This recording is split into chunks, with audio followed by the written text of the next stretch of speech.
بسم اللہ الرحمن الرحیم۔ حضرت علی علیہ السلام کے دور خلافت میں دو آدمی اپنا عجیب و غریب اور دلچسپ مقدمہ لے کر آپ علیہ السلام کی عدالت میں حاضر ہوتے ہیں۔ ان دونوں کے درمیان کسی بات کو لے کر ایک جھگڑا ہو گیا۔ جب وہ حضرت علی علیہ السلام کی عدالت میں پیش ہوئے تو آپ علیہ السلام نے ان سے پوچھا کہ تم دونوں آپس میں کیوں جھگڑتے ہو؟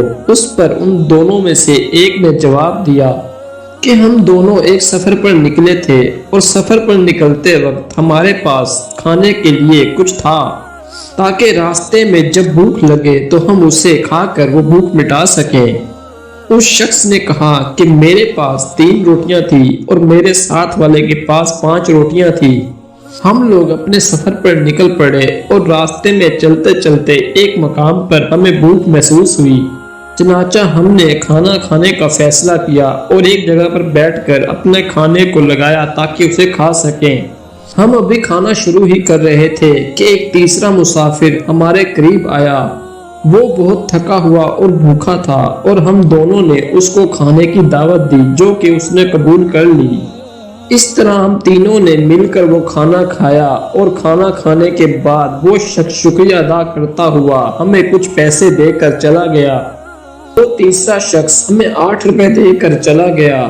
ہم نے وہ پیسے رکھے اور اپنے سفر پر چل پڑے، اور جب ہمارا سفر اختتام ہوا تو میرے ساتھ والے نے مجھے 3 روپے دیے اور خود 5 روپے رکھے، اور اس نے کہا کہ میری 3 روٹیاں تھی اس لیے مجھے 3 روپے دیے۔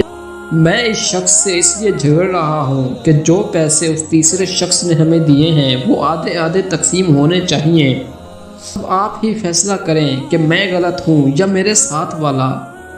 یہ تمام معاملہ سننے کے بعد حضرت علی علیہ السلام نے کہا اس 3 روٹی والے سے کہ تمہیں اگر 3 روپے مل رہے ہیں تو وہ رکھ لو، اس میں تمہارا ہی فائدہ ہے، اور اگر تم حساب کی بات کرو گے تو تمہیں اس 3 روپے کی بجائے صرف 1 روپیہ ہی ملے گا۔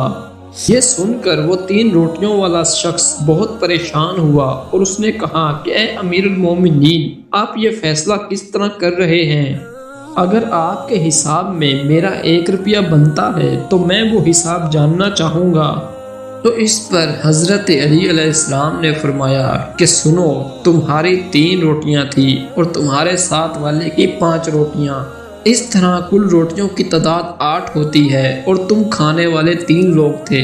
اگر ایک روٹی کے 3 ٹکڑے کیے جائیں تو وہ ٹوٹل 24 ٹکڑے بنیں گے۔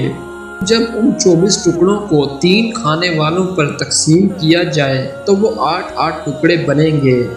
ان 24 ٹکڑوں میں سے تم سب نے 8 ٹکڑے کھائے، اور اس طرح جب تمہاری روٹیوں کے 3 ٹکڑے کریں تو وہ 9 ٹکڑے بنتے ہیں، اور اگر تمہارے اس دوست کی جو تمہارے ساتھ سفر کر رہا تھا ان کی 5 روٹیوں کے 3 ٹکڑے کریں تو وہ 15 ٹکڑے بنتے ہیں۔ تم نے اپنے 9 ٹکڑوں میں سے 8 ٹکڑے خود کھا لیے اور 1 ٹکڑا صرف بچا، تو تمہارا 1 ٹکڑا ہی اس مہمان نے کھایا، جبکہ تمہارے ساتھی کی 15 ٹکڑے تھے جس میں سے 8 اس نے خود کھائے اور اس کے 7 ٹکڑے بچ گئے جو کہ اس مہمان نے کھائے۔ اس طرح اس مہمان نے ٹوٹل 8 ٹکڑے کھائے جس میں سے 1 ٹکڑا تمہارا اور 7 ٹکڑے تمہارے اس دوست کے کھائے جو تمہارے ساتھ سفر کر رہا تھا۔ اس حساب سے تمہارے 1 ٹکڑے کا 1 روپیہ بنتا ہے اور تمہارے ساتھی کے 7 ٹکڑوں کے 7 روپے بنتے ہیں۔